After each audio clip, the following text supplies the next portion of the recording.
Olá, caros alunos.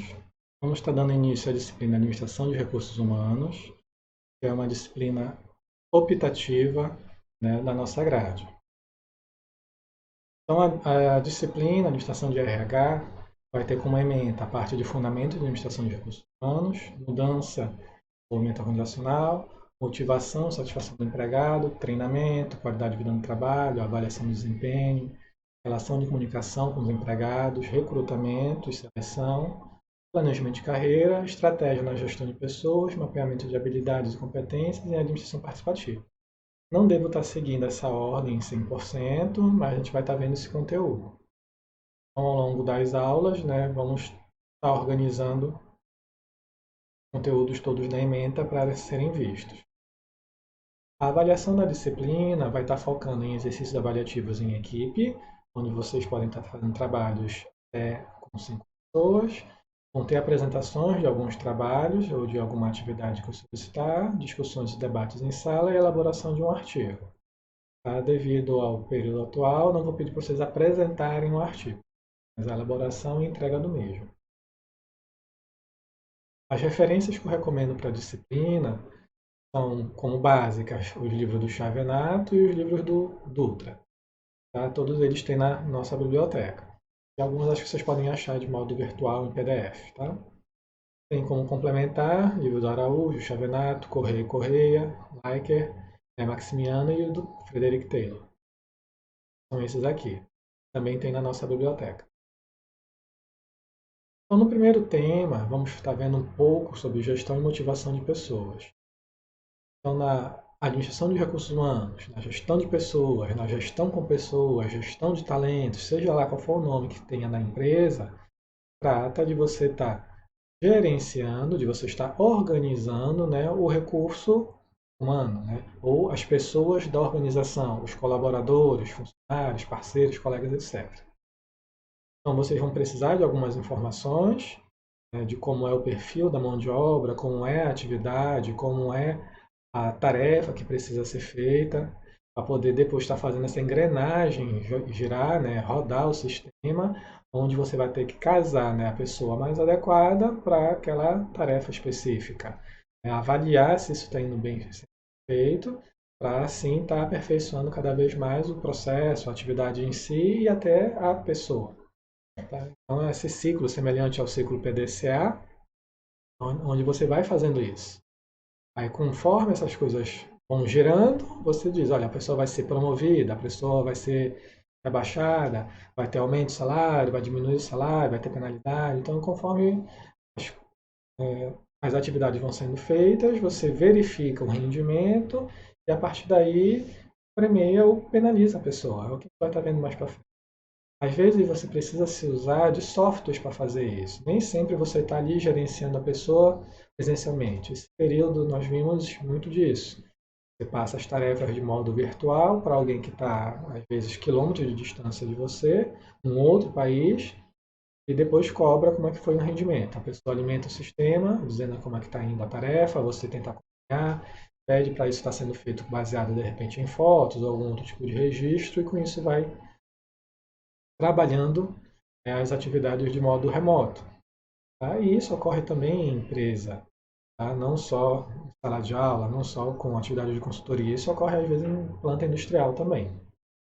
Então tenha em mente que para você fazer isso, precisa fazer um diagnóstico, implementar o sistema, fazer a manutenção dele, ver a modelagem e fazer essa espiral de crescimento para desenvolver, né, a organização, desenvolver a tarefa. Tudo isso com foco a minimizar custos, maximizar lucro, né, como a gente trabalha isso ao longo do curso. Não interessa qual é a tarefa, é para bater prego, né, com martelo, então você tem que estar gerenciando. Tem que ver quem é a pessoa mais adequada para bater prego. Qual é a forma mais adequada de se fazer isso. Então, isso que é o gerir pessoas. Casar, como o Taylor coloca, né, é o melhor funcionário, né, para o melhor jeito de se fazer a tarefa. Quem é a pessoa mais adequada para isso. Então, você como gestor vai ter que estar passando por esse labirinto de desafios. O que é o mais adequado, o que é o mais certo, o que é que vai me dar o melhor rendimento, vai melhorar a eficácia operacional. E para isso, você vai ter que estar com agregando, né, outras pessoas, conversando com eles, compartilhando informações, para que com isso possa estar sendo feito o que precisa ser feito e atingir o objetivo da empresa. Então, uma equipe é vencedora quando ela consegue fazer tudo isso. Ela consegue se desenvolver, pegando os pontos-chave de cada um, os pontos fortes, sabendo trabalhar esses pontos fracos que tem, com os colegas compartilhando conhecimentos, desenvolvimento de tarefas. E assim a gente está. Cada um contribui para a gente poder montar, né, todo o sistema, poder desenvolver. Você, como gestor, como administrador, como gerente, como responsável do setor, vai estar guiando, né, todo o grupo, né, em prol do atingimento dos objetivos, seja pessoais ou organizacionais. Uma vez ou outra, você vai ter que estar também gerenciando conflitos, né? Conflitos, de repente, da alta gerência com o pessoal do operacional, da manutenção com a produção, ou até entre colegas de equipe. Então, tentem ver como é que cada pessoa se encaixa naquele setor, o que é que ela precisa ter, o que é que ela precisa fazer para que isso seja bem desenvolvido. Então, esse é o trabalho, né, do gestor. A gestão nada mais é que você executar as atividades e tarefas que tem o propósito de planejar, controlar e ver todas as atividades de outras pessoas para atingir os objetivos e se não for feito assim, não vai ser alcançado, caso as pessoas atuem por conta própria. Então, sem um esforço sincronizado dos teus subordinados, dos colaboradores, parceiros, não se atinge o objetivo da organização. Então, planejar ou controlar isso é o trabalho do gestor. A gestão de pessoas, então, é esse conjunto de políticas e práticas definidas de uma organização para que a gente possa orientar o comportamento humano e as relações interpessoais no ambiente de trabalho, em prol do atingimento dos objetivos. Então, como é que eu faço isso, né, com as pessoas? É o trabalho do gestor de equipe, gestor de pessoas, gestor de colaboradores. Alguns desafios que esse gestor tem tratam da parte organizacional. Por exemplo, avanço tecnológico. Eu tinha uma mão de obra muito boa, mas para coisa manual. Mudou agora para coisa tecnológica, mudou o avanço. Então, aquele operário que fazia as coisas, carregava material na mão, tá? Agora ele vai ter que usar a empilhadeira, vai ter que usar a esteira, vai ter que usar os robôs que a gente tem dentro da empresa. Então, agora muda o tipo de funcionário que eu vou precisar ter. Aquele que antes só tinha que ter a força física para estar carregando algo de um lado para o outro, agora tem que ter algum conhecimento também a nível de automação, a nível de controle de maquinário. Então já é algo diferenciado. De repente, de dirigir mesmo, a habilitação.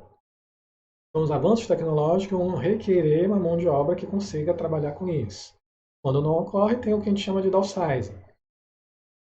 Às vezes é a demissão em massa, né, de uma categoria, porque agora mudou. Agora está tudo automatizado.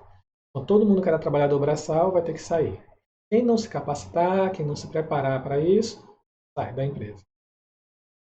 Outra questão, às vezes, é o clima organizacional. Uma empresa tem muita pressão, muita gritaria, muita confusão para bater meta, para atingir os resultados. Então é um clima muito pesado, denso, preocupante. A outra não, o pessoal já é muito largado, já é muito descontraído às vezes até demais. Então já é um clima organizacional diferenciado. Então, às vezes, você tem que gerenciar esse clima. Hora tem que colocar mais pressão, hora menos, para que as pessoas se sintam bem no ambiente, mas não se sintam bem ao ponto de estar deixando as tarefas de lado. Você tem que chegar num meio termo, num equilíbrio, onde todo mundo consiga gostar do ambiente de trabalho, mas saber ainda que aquilo não é um local de trabalho e tem que estar vendo uma forma diferenciada de atuar e de estar nele. A nível individual, os desafios são a identificação com a empresa. Tem gente que não se sente bem com a empresa, não veste a camisa da empresa, não está lá só por causa do salário. Nada conta com isso se fizer bem as suas tarefas. Mas às vezes, quando você tem uma pessoa que além de estar lá por causa do salário e faz bem as tarefas, você quer que ela também se identifique com a empresa. Ela vista a camisa da empresa, que ela corra atrás para que a empresa possa se desenvolver mais. Algumas coisas, às vezes, tratam da conduta de ética, relação entre os funcionários, relação com a empresa, com os parceiros. Então, você pega o código de ética lá da empresa e tenta orientar os colaboradores para estar seguindo isso. E as questões de empowerment, as decisões para o poder que você tem. Você não pode fechar um contrato de 1 milhão se você é um estagiário. Aí isso tem que passar pelo diretor. Tá? Mas aí você fechou esse contrato, deu a palavra, aí pensaram que você representava a empresa, aí quando vem o diretor para dizer, não, aquilo não pode ser, aí isso já queima um pouco a imagem da empresa. Então tem que estar analisando isso a nível individual. O que é que você pode decidir com o seu cargo? Tá? Isso tem que estar bem claro, né, para os colaboradores. Bem claro também para as pessoas que interagem com a empresa. A nível de motivação, temos que ver que tem motivação e estímulo. O estímulo não há um envolvimento do seu eu interior, age levado por pressão externa e sob condições e tempos limitados. Então, você faz as coisas porque tem que fazer. Você faz porque está chovendo, você correu para tirar a roupa do varal. Pronto.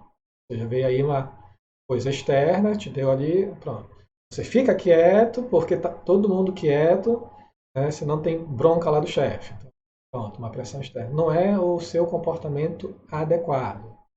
Tá? Você age porque tem aquela condição. Você chega no horário porque senão tem uma penalidade. Tá? É descontado o dia do teu trabalho. Então, tem essas coisas de comportamento. Você não é uma pessoa pontual, você não é uma pessoa, né, alinhada com isso. Mas aí, como tem essa pressão, pronto, tem esse estímulo. Já a motivação oferece uma condição mais duradoura. Então, não exigindo impulsos externos e tende, né, como vontade de executar a tarefa. Então, você gosta de fazer aquilo. Então, você já chega no horário, gosta daquela tarefa de atender o público, por exemplo, gosta de estar ali conversando, interagindo. Então, você já faz aquilo por pura motivação. É o seu eu mesmo, né, interior, que gosta daquela tarefa. Então, você já tem as atividades relacionadas a isso bem motivadas. Então, a principal diferença é que você tem que ver quando é que a pessoa tem, de repente, uma boa motivação, coloca para aquele cargo, já deixa ela para fazer as coisas.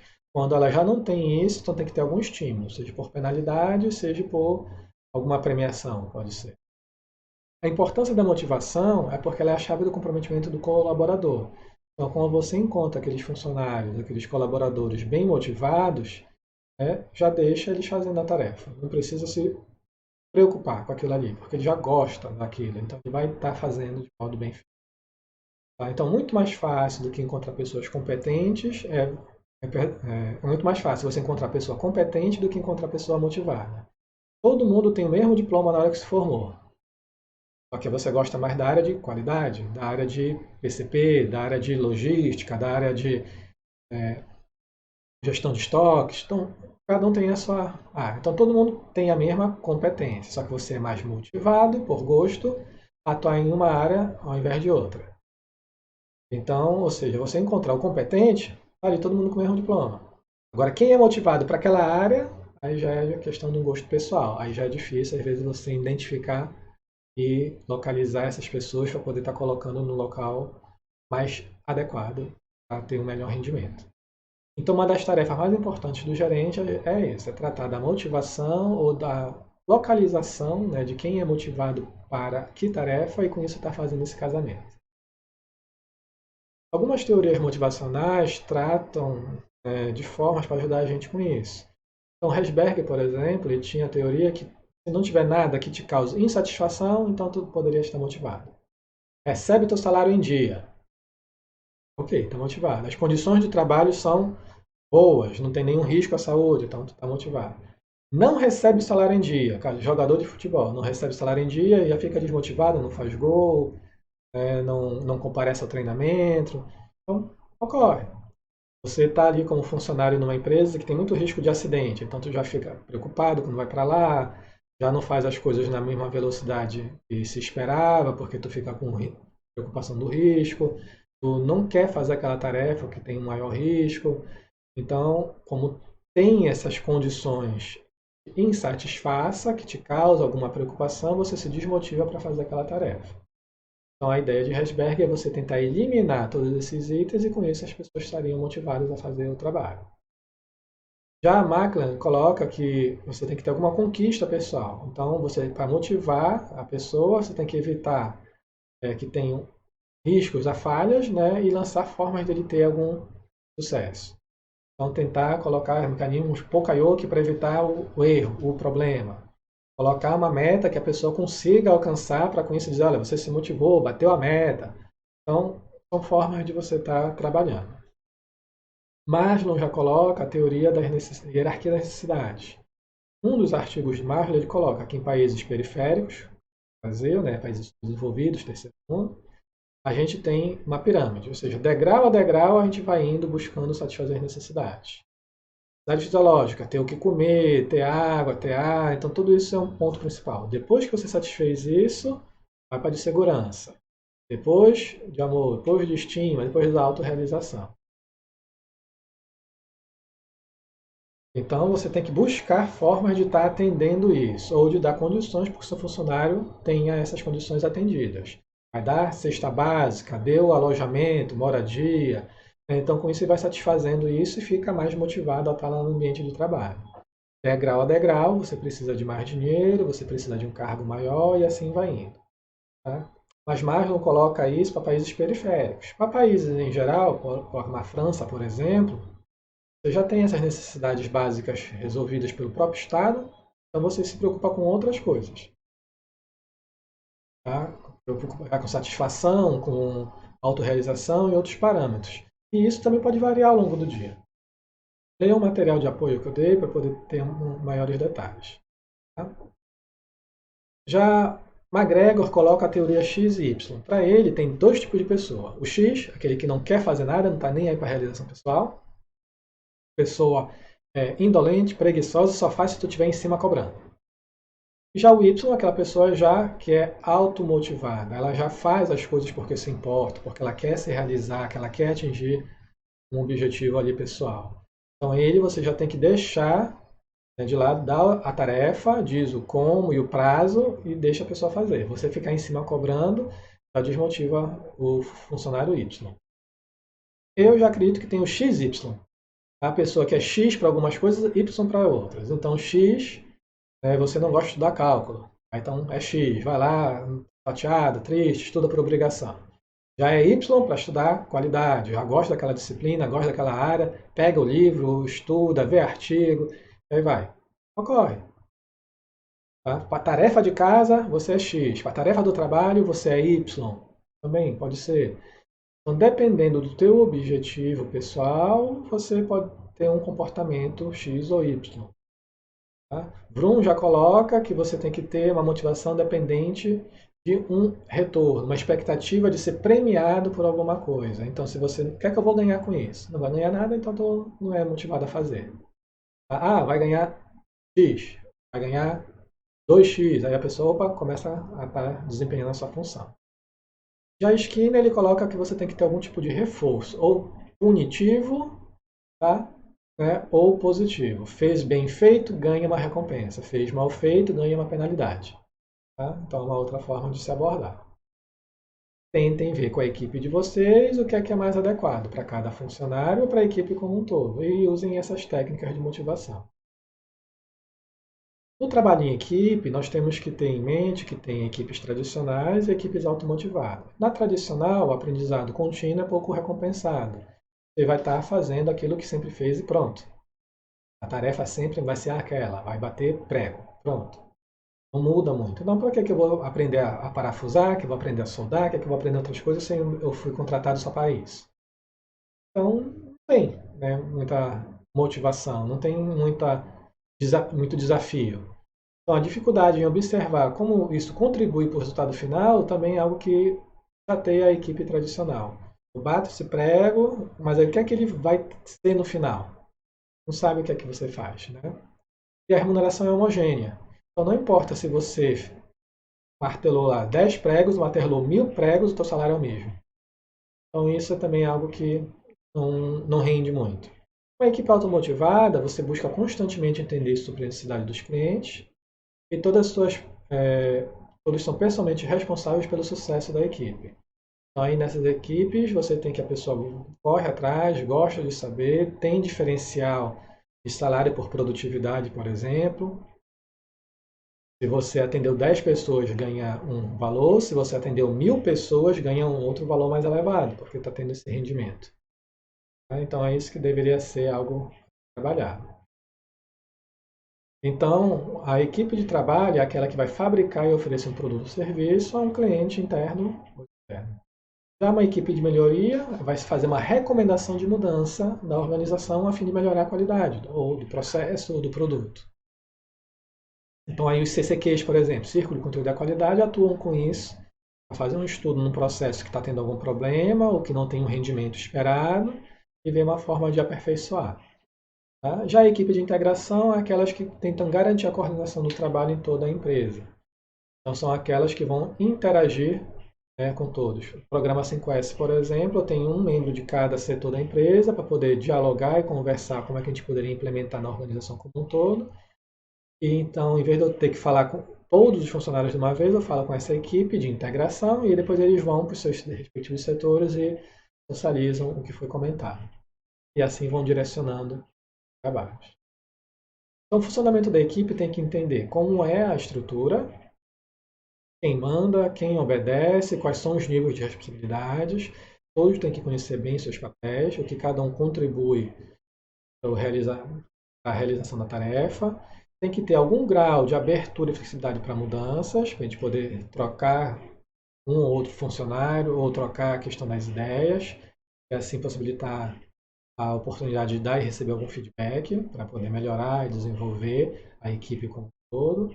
Tem que ter a questão de sinergia, ou seja, a integração humana entre todos os funcionários da equipe. O pessoal gosta de trabalhar junto, se entendem, olham um para o outro, já sabem o que tem que ser feito. Procuramos até criar uma questão de laços humanos entre os parceiros de equipe. Ou seja, eu não estou bem hoje, mas o colega viu que eu não estou bem, ele já me ajuda, fica de olho, dá um suporte para que a tarefa não seja mal desempenhada, para que eu não tenha algum acidente. E aspecto de composição da equipe do projeto. Então, quem é que tem que fazer o quê? Bora definir. Eu tenho que ter alguém que entenda do processo, alguém que entenda da manutenção, alguém que entenda da produção, alguém que entenda de segurança, e assim a gente vai estar compondo uma equipe bem eficiente, que tem vários ramos de conhecimento. E alguns aspectos de atribuição e responsabilidade da equipe do projeto. O que é que a equipe vai fazer em si? Então, qual é a tarefa dela, qual é o foco do estudo ou da atividade para ser feita. Tendo tudo isso mapeado, eu consigo estar gerenciando bem a equipe. E para que a gente tem equipes? Para que a gente possa trabalhar com processos. E os processos, às vezes, de gerenciamento por pessoas, a gente tem que ter em mente a competência, né, de cada um, a habilidade.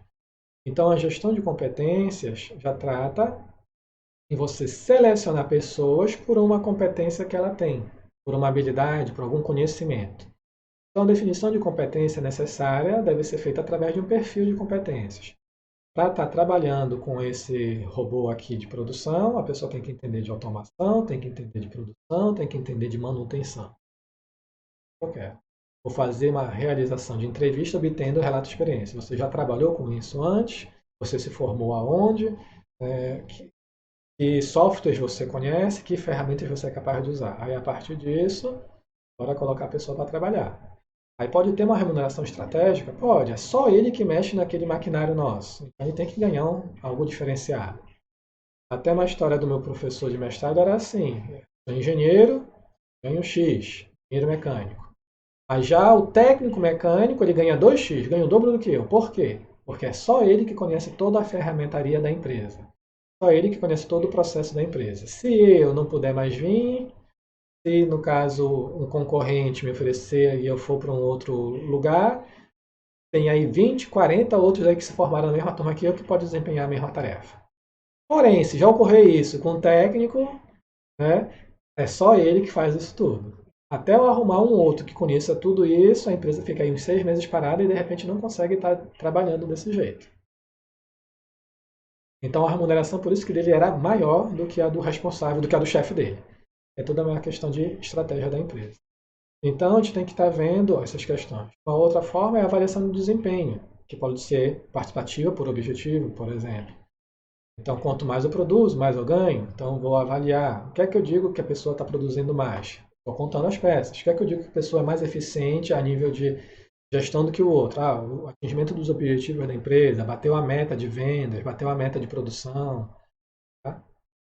Eu avalio o desempenho para dizer como a pessoa está indo ao longo do período. O foco para isso é poder reter os talentos. Então, aquela pessoa que está dentro da empresa recebeu uma oferta de uma concorrente, vou cobrir a oferta, se ele for alguém que tem bom desempenho. Agora, se ele é alguém que não tem bom desempenho, não, tudo bem, obrigado, aperta a mão e segue para outro lugar. Preciso reduzir o quadro, comprei um maquinário novo que agora eu vou precisar de funcionário a menos. Vou cortar quem? Aquele que tem menos rendimento, aquele que tem menos conhecimento. Aí eu só vejo isso através da avaliação de desempenho. Tá? Então a questão de avaliação de desempenho está intimamente ligada à retenção, talentos e à demissão de colaboradores na hora que eu preciso disso. Entendam que a descrição do cargo tem que estar atualizada, o que cada um tem que saber fazer, como. Ocorrem mudanças, tá? E se elas ocorrem recentemente, né, eu tenho que estar rápido a me agilizar com isso. Aí a avaliação de desempenho me dá auxílio nessa daí, para ver o que é que eu tenho que fazer na hora que ocorreu tal mudança.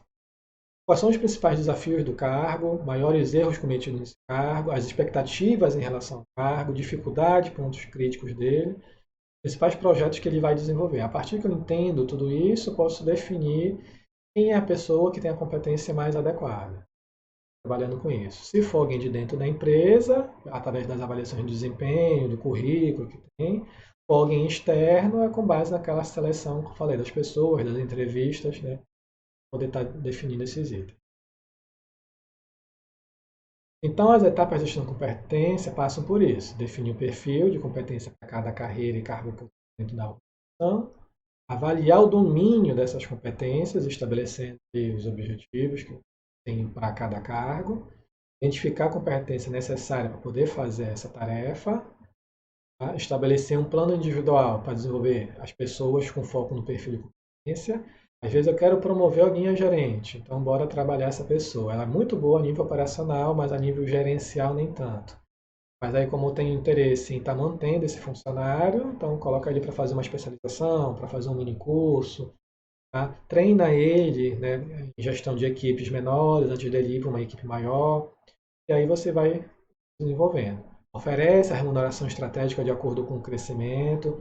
Então você era técnico, agora você vai ser engenheiro, vai ser administrador, vai ser o gestor. Então você tem que ter um nível superior, um curso de especialização, aí a pessoa corre atrás. Se você fizer isso, vai ser promovido e vai ganhar aumento de salário. Aí a pessoa corre, mas aí está condicionado a terminar o estudo. Aí a pessoa se motiva para isso. E uma estrutura flexível voltada para o desenvolvimento de competências. Então, a estrutura da empresa tem que permitir essa troca. Conforme você se qualifica, né, você tem as chances de crescimento. A evasão e retenção. A evasão. Pessoas deixam as empresas por quê? Às vezes porque não tem conhecimento, não tem reconhecimento ou não tem vontade de estar trabalhando para conseguir isso. Então, na falta de reconhecimento, ou seja, a empresa não me valoriza, não me dá promoção. Estou aqui há 10 anos fazendo tudo bem feito, sendo sempre o melhor da minha equipe, mas eu não cresço. Então, tu pega e sai. Tá? Não tem desafio, oportunidade de melhorar, né, junto da empresa, sai. As grandes empresas possuem estrutura muito organizacionais muito hierarquizadas, ou seja, eu demoro muito para poder chegar ao cargo que eu quero de diretor. Tem antes o operacional 1, 2, 3, 4, o supervisor 1, 2, 3, 4, o gerente 1, 2, 3, 4. Então, vários níveis até tu chegar no cargo que tu realmente quer. Então, como tem muito degrau, né, a pessoa às vezes se desmotiva com isso e sai. E tem um aparentemente grau de acomodação. Às vezes tu já está ali daquele jeito, não tem muita diferença, então a pessoa acaba deixando a empresa, ou a empresa, né, que já corta a pessoa, porque não está tendo o rendimento que se esperava. As pessoas já são retidas, né, a gente quer que elas permaneçam na empresa, quando elas se sentem reconhecidas, são importantes para a empresa, já tem aquele reconhecimento, né, e a empresa às vezes acha que aquela pessoa é estratégica, então tem que estar mantendo. Tem algum desafio que inclua o desenvolvimento profissional, ela se sente desafiada e motivada a estar lá na organização. Talentos querem fazer carreira rápida, talentos são empreendedores, né? Então aquelas pessoas que têm aquele bom conhecimento querem estar crescendo e crescendo rápido. Passou 2 anos, não foi promovido, eu vou pedir para sair.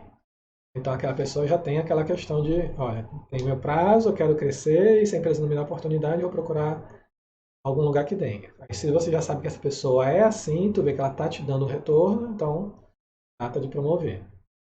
E o nível de empregabilidade, às vezes a pessoa é retida porque, olha, estou com um nível aqui muito bom, estou crescendo e aí cada vez a empresa vai me dando mais conhecimento, mais responsabilidade e me dando salário melhor, condições melhores, então essas oportunidades de desenvolvimento, meus projetos pessoais, né, dos meus projetos de carreira, a empresa me permite, então eu fico aqui.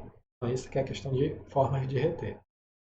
A demissão, a partir que você tem aqueles funcionários que não deram aquele, não atingiram aquele objetivo que se esperava, não deram aquele resultado que se esperava, você tem que estar demitindo. Passos antes de demitir um colaborador. Verifica se ele não tem conhecimento que é estratégico para a empresa. Há outra pessoa que faça o que ele faça, do jeito, com o mesmo nível ou melhor? Como foi as últimas avaliações de desempenho desse funcionário? Pega isso daí. Passe durante a reunião da demissão. Conversa com ele, explica que olha, você está sendo desligado porque já foi 5 avaliações seguidas que você baixou, né, seu desempenho. Foi reportado todas as vezes que você estava tendo um desempenho ruim. Pode comentar também, às vezes, a questão, olha, a empresa agora está automatizada e você não tem conhecimento para mexer com esse maquinário, então temos que reduzir o quadro, vamos manter aqueles que já estão devidamente qualificados. Uma outra forma. Aí explica o porquê e como é que está sendo. Aí diz que ele vai receber todos os seus direitos, vai ser encaminhado para o setor de pessoal, de RH, para poder estar dando baixa na carteira, recolhendo crachá, uniforme e outras coisas. E assim o funcionário não fica surpreso. Né? E se está com os direitos dele todos em dia, tudo bem. E após demitir esse colaborador, né, verifica, né, se não ficou nenhuma coisa pendente, né, dele para te entregar, né, de algum relatório ou de algum material, ou de algum contato com o cliente, e ver se aquela tarefa que antes era feita por ele já passou para uma outra pessoa ou para um maquinário. Dando tudo isso ok, a demissão foi consolidada de modo adequado. Na liderança, então isso é uma tarefa dos líderes, né, dos gestores. Então a liderança trabalha com abordagens. E é uma combinação de traços pessoais. Você consegue conversar com os outros, consegue influenciar, consegue dar uma diretriz de trabalho. Tá? O comportamento do líder é aquilo que tem que ser enfatizado. Então, tem condições que determinam a eficácia da liderança de acordo com a situação. Um líder, no caso, com tudo ok, tudo correndo bem, coisa. Ele com tudo correndo mal e ele é um líder que vai fazer as mudanças para as coisas funcionarem melhor, já é alguém mais diferenciado.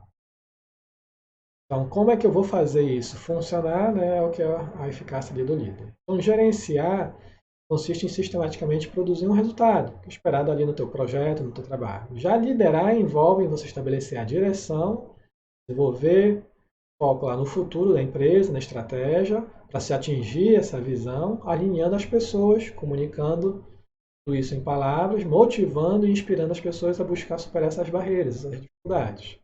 Então, isso que já é um papel do líder. Tá? Então, é alguém que possui seguidores, as pessoas entendem ele como uma pessoa que diz o caminho certo, tá? Se ele é pensador, se é profeta, se ele é realizador, etc. Tá? O que interessa é que ele atinja ali o resultado. Então, todo papel é importante, tá? E muito necessário, mas se não tem sem seguidor, não pode ter um líder, sem alguém que influencie. Então, um líder eficaz não é alguém que é amado e admitido, é alguém cujos seguidores fazem as coisas certas. Tá? A popularidade não é a liderança em si, tá? É quando o resultado é atingido. Os líderes são bastante visíveis, portanto, servem de exemplo. Então, a liderança não quer dizer a tua posição, privilégio, título, dinheiro. Significa você ser responsável por aquela tarefa. E muitas vezes isso dá a questão do cargo. Espera que a pessoa, o gerente, né, seja um bom líder. Então, o papel de um líder é facilitar a comunicação entre o cliente, fornecedor, time do projeto, obtendo assim o que é necessário, o comprometimento da equipe como um todo, os recursos que a empresa vai ceder para que a gente possa fazer aquela tarefa e com isso tudo dar certo. Então, ele tem que buscar soluções inovadoras, problemas dos clientes, e aumentar assim a autonomia e participação dos membros da equipe. tá? No processo, no planejamento, na decisão, para que o resultado seja atingido de acordo com o que se espera, que a gente consiga resolver os problemas e que o gerenciamento como um todo seja bem. Então, você estabelecer um padrão de excelência de performance e produtividade através do uso de tecnologia, de conhecimento, de experiência profissional, que vai estar fazendo o líder ao longo das atividades. Então, algumas práticas características desejáveis de um líder. Ele tem que ter uma certa integridade, sinceridade e ética, ser capaz de desenvolver pessoas, elas possam ser melhores funcionários, melhores colaboradores, melhores trabalhadores de equipe, capacidade de realizar aquilo que a gente espera, obtendo ali os resultados, e habilidade de lidar com as pessoas, gerenciando aí os conflitos. O foco é no cliente, mas eu também tenho que gerenciar a minha equipe para isso. Ele tem que estar orientado para o aprendizado, ou seja, transmitir o conhecimento que as pessoas possam estar fazendo tarefas o mais independente dele de modo possível e saber se comunicar, tanto de modo escrito quanto de modo falado. O coach, por sua vez, é aquela pessoa que se compromete em apoiar alguém com vista em melhorar o desempenho e promover o desenvolvimento profissional e pessoal. O líder lidera ali uma equipe toda. O coach, ele treina às vezes uma pessoa, duas, aquela pessoa com quem ele está aprimorando, é como se fosse ali o mestre e o aprendiz. Então, posso ali, como líder, estou ali gerenciando uma equipe de 50 pessoas, mas estou treinando especificamente aquele um, ou aqueles dois ali, que são um deles que vai me substituir depois. Tá? Então, eu tenho que saber dar poder, né, para essa pessoa, para que ela possa produzir, ver as intenções dela de se transformar em ações e traduzir isso tudo em resultados. E com isso está deixando claro que cada profissional tem um papel dele na sua equipe. O funcionário, então, eu quero que ele tenha uma maior produtividade, reduzindo conflitos dentro da equipe, etc. Então, a pessoa que eu estou treinando, né, que eu estou sendo coach, vai vir no futuro fazer isso que eu estou fazendo hoje. A empresa até que coloca isso como requisito. Você só é promovido a um cargo acima depois que tu já treinou alguém para estar no teu lugar. Na gestão de conflitos, a gente tem que ter, vendo que na tradicional todo conflito é ruim. Na contemporânea é natural, é inevitável, não necessariamente é ruim. Tá? E na integracionista o conflito é algo necessário para desenvolver a equipe. Então o conflito, às vezes é assim, não gostei da tua ideia. Ponto. Mas por que tu não gostou? Não gostei e pronto. Aí isso é uma coisa tradicional. O que a gente tem que esperar? Não gostei da tua ideia por causa disso, disso. Ela poderia ser melhor feita se fosse deste ou do outro jeito. Então você dá opções para a pessoa poder melhorar. Então, às vezes, o conflito é necessário. E o conflito não necessariamente é uma briga. Às vezes, como eu falei, é divergência de ideias. Mas aí você explica e diz como é que isso poderia ser melhorado. Aí isso tende a melhorar, né, o rendimento da equipe. O nível de conflito pode ser algo interno, tá, de trabalho mesmo, entre indivíduos ou entre um ou outro funcionário que não conseguem estar trabalhando juntos, entre o indivíduo e o grupo, aquela pessoa que não trabalha com ninguém lá da equipe dele, do grupo, entre grupos, mais tradicional, o pessoal da manutenção com o pessoal da produção, e entre organizações, né, as empresas concorrentes. Então tem vários níveis de conflito, e vocês têm que tentar gerenciar.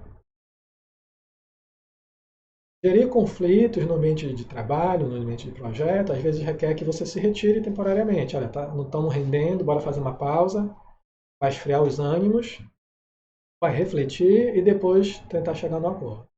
Mudar o foco, olha, nesse projeto não estamos indo bem, bora agora parar isso, bora ver um outro para ver se tem um outro rendimento. Ou essa ideia não está desenvolvendo, bora deixar ela em stand-by e desenvolver outras duas para tentar ver uma melhor opção. Às vezes pode ter que entregar a força, olha, eu que sou gerente, então eu que tenho mais experiência, por mais que vocês achem que isso não vai dar certo, mas eu acredito que sim, então vamos fazer desse jeito. Pronto. Em vez de seus funcionários brigando entre si, não, você define um rumo e segue. É a questão de firmar o compromisso. Tá? Temos um prazo a cumprir, temos uma meta de produção para atingir, então temos clientes a atender, então temos que estar trabalhando com isso, independente do conflito. E resolver o problema, né, da melhor forma possível. E às vezes a gente tem que negociar. Então, bora fazer desse jeito, bora testar. Opção 1, testar a opção 2, opção 3. Agora vamos analisar qual foi a que deu o melhor resultado. Então essa aqui vai ser a nossa padrão. Está sendo feito. E assim pode ser uma outra forma. Então, trabalhando com isso, a gente está trabalhando com a inteligência emocional, que é possuir a capacidade de criar motivação para si e persistir no objetivo apesar dos problemas, dos percalços. Então, traços e características a gente tem que ter. O que diz respeito à competência pessoal? Um autoconhecimento, um autocontrole, poder estar gerenciando esses conflitos, esses problemas e focando no objetivo. O que diz respeito às competências sociais já tratam de você ter empatia, conseguir ver o lado do outro colega, a aptidão interpessoal, de conseguir conversar, entender, né, e influenciar os outros. Então, isso trata da inteligência emocional. Você tem que ter o conhecimento, saber fazer as coisas, perdão, o conhecimento de saber, eu sei aquilo, entendo a teoria, né? Depois você tem que saber fazer, ou seja, tem habilidade para desenvolver aquilo, e o mais importante, às vezes a nível operacional, é a atitude, querer fazer. Tá? Não adianta, eu sei a teoria, sei fazer isso na prática, mas não estou afim de fazer, não tenho motivação, ou não ganho para isso. Então, não faz. O que a gente tenta trabalhar a nível de competências corporativa é o conjunto dessas qualificações, tá? E dessas tecnologias. Então, eu sei fazer, tenho diploma para aquilo, tenho aquela habilidade, então conheço a teoria e conheço a prática.